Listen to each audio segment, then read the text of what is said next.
thought I had a dream last night. Thought it was something different than the usual fright that sends its cold sweat shivers trickling down my spine, then erupting out my sides, marking my walls with forgotten regrets that spread like mold until they engulf forever. It be that I lay my head, the suffocating of my ears, the sound that I dread.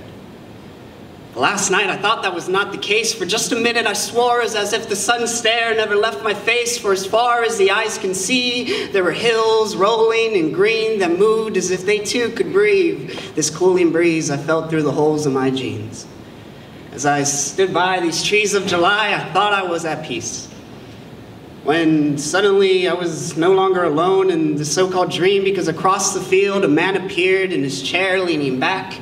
An ivory ashtray rested on his lap. I could hear him laugh. Ha. Ha.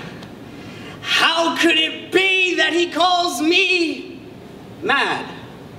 If I could paint in colors that this so-called artist has never had the chance to see, no, he does not know what I could force him to be. But that's when he turned his head and our eyes met. I could see anger collecting on his face like little drips of sweat. He walked on over, took a deep breath, and said, "Hello." I stood puzzled, for I did not recognize this man. My confusion disabled my ability to speak until I finally uttered out some words. "What is your name?" "You could call me everything you are afraid of and everything that you hate. Those bad thoughts you think you throw away, well, with me, is where they go to stay. In other words, kid, I am the embodiment of your darkest day. I go where you go and I sleep where you sleep. The only difference is there's no cure out there for me. I see what you do and taste every pill that you take in hopes of pushing me away. But boy, I could bend in a million different ways. I made this dream world so I could lure you in and finally see your face and let you know that no matter how hard you try, I will never be erased." And hearing his words, I knew what he was.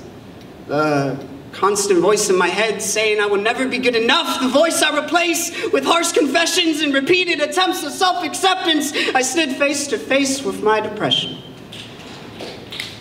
Only this time I would not be silent. I yelled, "Why, tell me why should my mind be destined to this cage of yours when others' thoughts can roam free? These cast iron bars you placed around me will rust red way before my hopeful arms ever retreat their reach. Even if my days slowly blend into weeks, I want you to know that I'm stronger than you think, and I won't accept the lie that you're trying to make me believe." And what is that, he asked? That I'm better off dead. But that's when the buzzing alarm woke me from my sleep.